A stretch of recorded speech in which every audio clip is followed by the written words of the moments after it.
Praise lord. ఈ ఉదయకాల సమయంలో వాగ్దానం చేస్తున్న దేవుని బిడ్డలందరికీ నా హృదయపూర్వక వందనాలు చెల్లిస్తున్నాను. దేవుని బిడ్డలారా బాగున్నారు? ఈ ఉదయకాల సమయంలో వాగ్దానం, దేవుడు మిమ్మల్ని ప్రతిరోజు ఈ వాగ్దానం ద్వారా బలపరుస్తున్నాడని, ఆ వాగ్దానం ద్వారా దేవుడు మిమ్మల్ని మీ కుటుంబాలు దీవిస్తున్నాడు మేము నమ్ముచున్నాము. దేవుడు ఎంతగానో మిమ్మల్ని ప్రేమిస్తున్నాడు కనుక ప్రతి దినము ఈ వాగ్దానం ద్వారా మీ ఎదుటికి, మీ కుటుంబంలోకి, మీ హృదయంలోకి దేవుడు వస్తున్నాడు కనుక ఎంతమంది అయితే రిసీవ్ చేసుకుని, ఎంతమంది అయితే దేవుని దగ్గర తిరుగుతున్నారో వారి జీవితంలో దేవుడు అద్భుతం చేయబోతున్నాడు. ఇంకా నీ కుటుంబంలో రక్షణ లేదా మారు మనసు లేదు, ఇంకా నువ్వు దేవుని తట్టు తిరగనట్టయితే ఇదే అనుకూలమైన సమయం. నువ్వు దేవుని తట్టు తిరిగి రక్షణ తీసుకొని దేవుని సన్నిధిలో నువ్వు నిలబడినట్టు దేవుడు నీ తట్టు నిలబడటానికి ఆయన సిద్ధముగా ఉన్నాడు.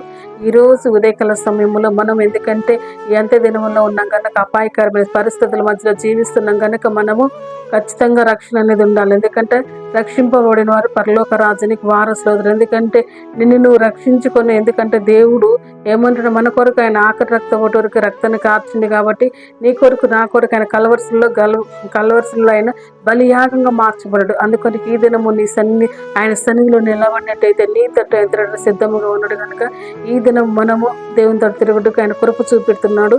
మన కొరకు ఈ దినము దేవుడు ఏర్పాటు చేసిన వాగ్దానం చూసుకుందాం. అపోస్తల కార్యంలో 2వ అధ్యాయము 25వ వచనము.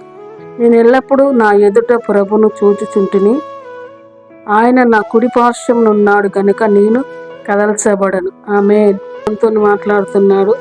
ఆయన మన కుడి పార్శ్వమునున్నాడు కాబట్టి మనము కదల్చబడం. ఎందుకంటే దేవుడు ఏమంటున్నాడంటే, దేవుని తట్టు తిరిగిన వాడు దేవుడు వదిలిపెట్టడు.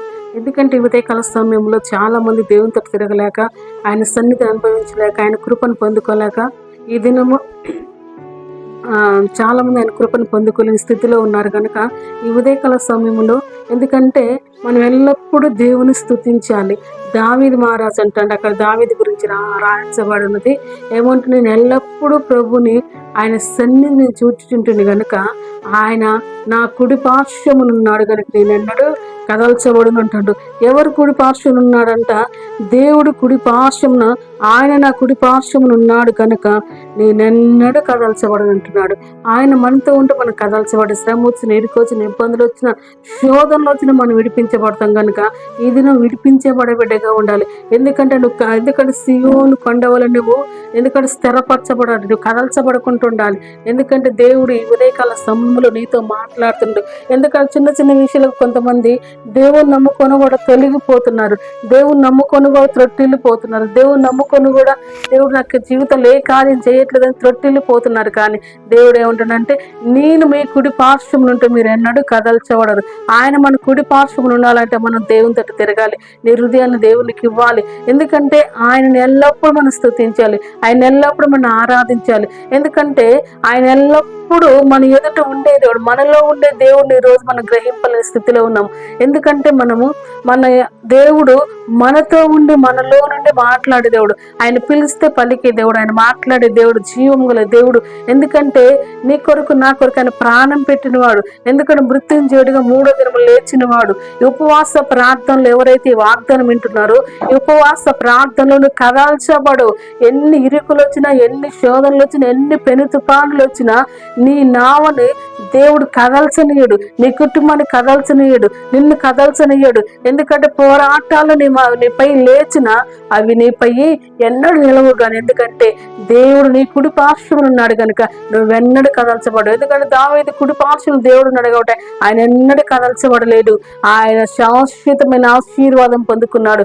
ఈ దినము నువ్వు కూడా శాశ్వతమైన ఆశీర్వాదం పొందుకోవాలి, శాశ్వతమైన జీవం పొందుకోవాలి, శాశ్వతమైన కృపను పొందుకోవాలి. ఈ ఉదయకాల సమయంలో నీ జీవితంలో దేవుడికి చోటు ఇవ్వాలి, నీ జీవితాన్ని దేవుడికి అప్పగించాలి. ఈ ఉదయకాల సమయంలో నీవు దేవుని తట్టు తిరగాలి. ఎందుకంటే నువ్వు దేవుని తట్టు తిరగలేక ఇంకా పాపంలో ఉన్నావా, శాపంలో ఉన్నావా, ఇదే అనుకునే సమయం కనుక నీవు నీ హృదయం దేవుడికి అప్పగించు. నువ్వెన్నడూ కదల్చబడు. నీకొచ్చిన ప్రతి అపాయము నుండి, ప్రతి ఇరుకు నుండి దేవుడు తప్పించి నేను నిలబెట్టని దేవుడు ఆశ కలిగి ఉన్నాడు కనుక ఎవరైతే నువ్వు ఇంకా నాకు జాబు రాలేదు, ఇంకా నా పరిస్థితి పరిస్థితి మారలేదు అనుకుంటా, కానీ దేవుడు నీ జీవితంలో అద్భుతం చేయాలని ఆశ కలుగున్నాడు కనుక ఏ విషయంలో నువ్వు బాధపడమాకు. ఎందుకంటే నిన్నెన్నడూ కదల్చనీయుడు. యెహోవా నీకు తోడైనాడు కాబట్టి నువ్వెన్నడూ కదల్చబడు. దేవుడు నీకు తోడైనాడు కాబట్టి నిన్నెన్నడూ దేవుడు విడిచిపెట్టే దేవుడు కాదు. ఎందుకంటే నీతో ఉన్న దేవుడు, నిన్ను చూస్తున్న దేవుడు కాబట్టి నువ్వు ఎల్లప్పుడు దేవుని తోటి చూసి దేవుని ఎందు నువ్వు ఆనందిస్తే దేవుడు నిన్నెన్నడూ కదల్చలేడు కనుక మనం ప్రార్థన చేసుకుందాం. Thank you holy spirit God, పరిశుద్ధాత్మ దేవుడానికి కొందనాలు స్తోత్రాలు తండ్రి. ఈ ఉదయకాల సమయంలో ప్రభానికి కొందనాలు స్తోత్రాలు తండ్రి. అయ్యా నా తండ్రి, ఎందరైతే ఈ వాగ్దానం చూస్తున్న వారి జీవితంలో అద్భుత ఆశ్చర్యకరం జరుగును గాక తండ్రి. అయా సూచక్రియలు జరుగును గాక, మహత్కార్యాలు జరుగును గాక ప్రభా. పరిశుద్ధాత్మ దేవానికి కొందనాలు స్తోత్రాలు తండ్రి. అయా ఈ ఉదయకాల సమయంలో ప్రభా ప్రతి బిడ్డని మీరు దీవించండి, ఆశీర్వదించండి. అయా నువ్వు మా కుడి పార్శ్వం నుండి నువ్వు వెనడు కదల్చబడం ప్రభా అని కొందనాలు స్తోత్రం తండ్రి. ఈ వాగ్దానం వింటున్నప్పుడు ప్రభా వారు కదల్చోడు అటు ఇటు త్రొట్టెళ్తున్నారేమో తండ్రి. ఈ దినం తండ్రి ఈ ఆ సియోను కొండవల వారు అయా స్థిరపరచబడుదురు గాక తండ్రి. అయా క్రీస్తుని బండ మీద కట్టబడుదురు గాక ప్రభా అని కొందనాలు స్తోత్రము తండ్రి. అయా అని కొందనాలు స్తోత్రం. పరిశుద్ధాత్మ తండ్రి ప్రతి కుటుంబం దీవించండి, ఆశీర్వదించండి, కృపతో నింపండి ప్రభా.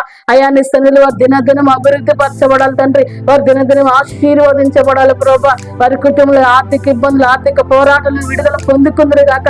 రక్షణ లేని కుటుంబాలకు రక్షణ, మారు మనసు యేసు క్రీస్తు నామములో కలుగునే గాక ప్రభు అని కొందనాలు స్తోత్రాలు తండ్రి. ఆయా ప్రతి పోరాటాల నుండి ప్రతి ఇబ్బందుల నుండి విడిపించండి నైనా నీ కొందనాలు. అయా చదువుకునే బిడ్డల పట్ల నీ కృప చూపించండి ప్రభా.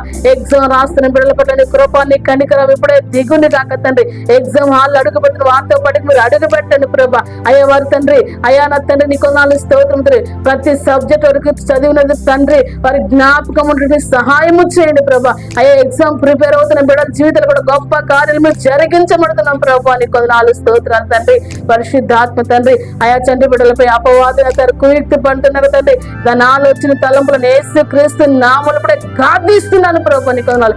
అయా జనవాడ గ్రామంలో ప్రభు ఎంత మందికి అయితే ప్రభు అయా తండ్రి నీ కొందనాలు దెబ్బతలు వారందరినీ తండ్రి నిత్యమాన తండ్రి పొందిన దెబ్బల చేత గాయము చేత స్వస్థత విడుదల ప్రకటించమని అయా నీ నామానికే మహిమ తెచ్చుకోమని. ఇద్దరు పెళ్లి రోజు పుట్టినరోజు చేసుకున్న పిల్లలందరినీ మీరు దీవించి ఆశీర్వదించి అయా నీ కృప చూపించమని, నీ నామానికే మహిమ తెచ్చుకోమని యేసుక్రీస్తు నామములో ప్రార్థించి వేడుకుంటున్నాం తండ్రి. ఆమేన్. వాగ్దానం చేస్తున్న దేవుని బిడ్డలారా లైక్ చేయండి, షేర్ చేయండి, సబ్స్క్రైబ్ చేయండి. God bless.